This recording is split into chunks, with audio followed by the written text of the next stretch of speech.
Meeple Talk!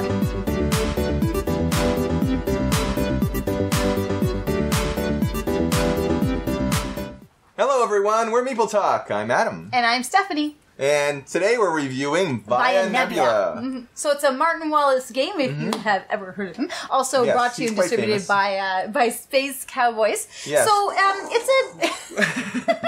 Space! So, Cowboys in space. Exactly. So it's a casual game, I guess you could say. It takes only about maybe an hour, or 2 to 4 players in this game. Really, really colorful, really, really imaginative and decorative artwork there. Yes, and this is a game that we saw at Gen Con, and when they were demoing it, the guy said, oh, I showed this other group, and I told them the rules in 5 minutes, and they were playing. Yeah. And we were like, no way. And then we sat down, same thing, gave us the rules in 5 minutes. So this is the sort of game you can very easily and very quickly get into. I mean, exactly. Could even be a, quote, gateway game for you. But let's dive into it. Let's have a look at this board. Okay, let's talk about the game components. Every player starts with the guild board, and it has 4 stacks of meadow tokens. It will have all of the different actions that you can take. You've got your 2 craftsmen, the building sites, and your 5 buildings that every player has. And then finally, there's a storage area here. Players also start with these 2 contracts that are secret. And finally, we move to the board itself. And you'll see the board is laid out here before a player begins. And it's got the fog areas. There are some forbidden areas where there's some monsters. You can't go there. There's some building sites. These are the exploitations where goods can appear. And you'll see there's a few goods that start on the board in the beginning.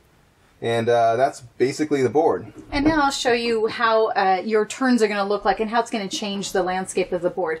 So keep in mind, with the 6 possible actions that you can take, 2 of them you're going to do every single round. So we'll start, let's pretend here we're going to start with actually creating a construction site. So on your ruins, you can then place an area, 2 people or even the same person can have 2 building sites on the same hex. So that is one of your choices. If you do want to start collecting some resources, what you're going to do is you're going to take one of your craftsmen. You can also claim that resource area, and then whatever that token represents, it's now going to load. And so that's another possibility. The next one, you can take one of your meadow tiles, and this is where you're going to clear some fog. Now, clearing just fog is going to count as one possible action, but the petrified forest, this is the only action in your choice of actions that's going to use up both. So if you wanted to place here, you're going to be done for that turn. The other option you have too is going to be finally shipping your goods to your building site. And then once you've collected enough of the different kinds of goods you need to complete your contract, eventually that's going to be used up and your building is going to be complete. The overall goal, what you're trying to do, it's a race to 5. So as soon as you have 5 of these buildings built, then what you're going to be doing is now everyone's going to finish the round and then the victory points are going to be collected. Now, what guides your actual building? As Adam was saying earlier, the pink series of cards, everyone has 2. These are your private contracts. You'll notice here that these will represent the exploitations, the resources you're going to need to build those. You'll also have maybe some special abilities after for completion. And also, you've got victory points indicated on the board. Now, these are your private ones. Every game also has a series of the gold contract tiles. These are the ones that everyone can also build towards. So the first to fulfill that particular contract, they'll take that and keep that for themselves. Also, you'll notice that the more exploitations that you then reveal, they're also going to have their own victory points. And then finally, on your own guild board, the more meadows that you then place to clear the board, you're also going to reveal victory points as well. So at the end of the round, the more you collect, the more points you have is going to win you the game. And we're back. So this game, it makes a very good first impression, I would say. Yeah, definitely. It's very colorful. I love the art. And when you sit down and start to play it, you feel like you can really get into it. And it has this very relaxed feeling where you're kind of like you're doing your little actions and other people are doing their actions. And then you're watching, oh, there's a little path that somebody else opened up that I can use. And then I can expand that. Or if they have a construction site and it only takes half of a hex, and I could say later on and be like, oh, I can put my other construction site on the other side and take advantage of all the other work that the other player's done. But there's not a lot of conflict, and there's very simple choices in the game.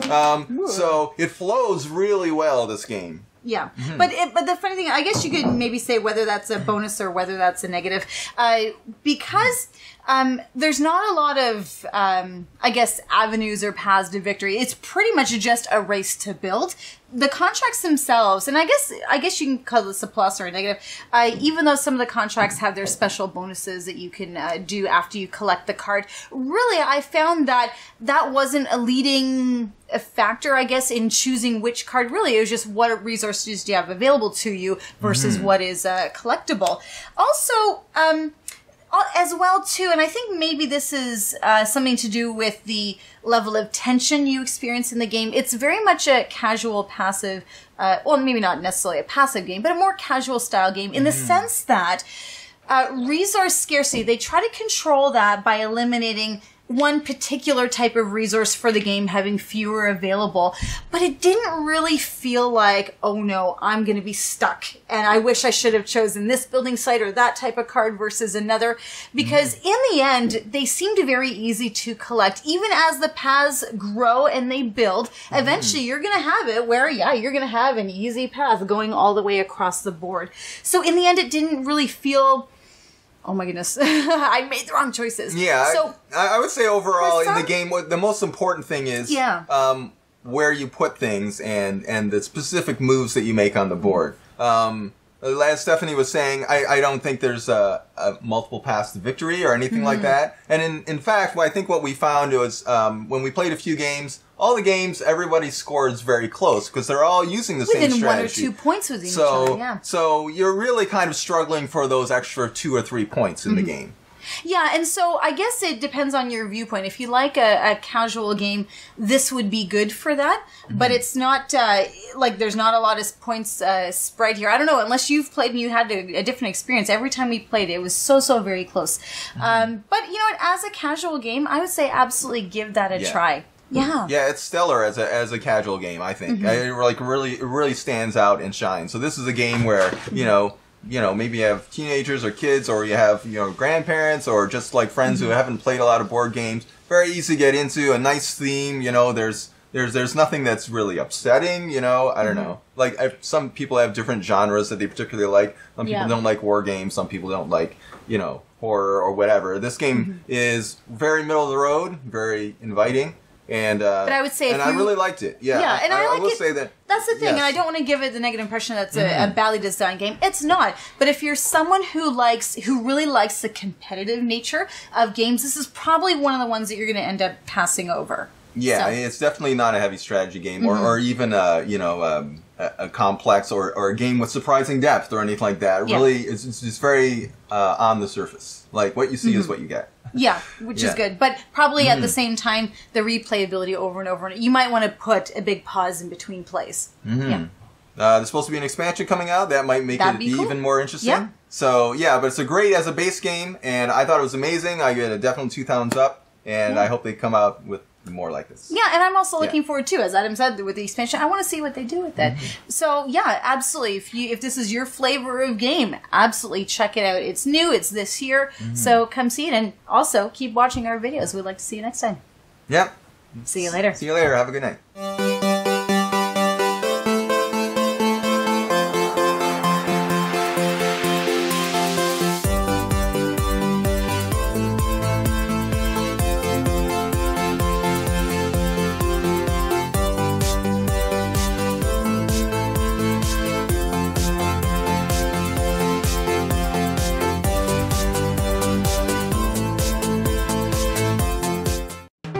Thanks so much for watching the Dice Tower videos. Find more great videos and reviews, as well as our top-rated audio podcast at Dicetower.com. You can also find other great shows at DicetowerNetwork.com. I'm Eric Summerer, and you've been watching The Dice Tower. The Dice Tower is sponsored by Cool Stuff Inc., where you can find great games for great prices.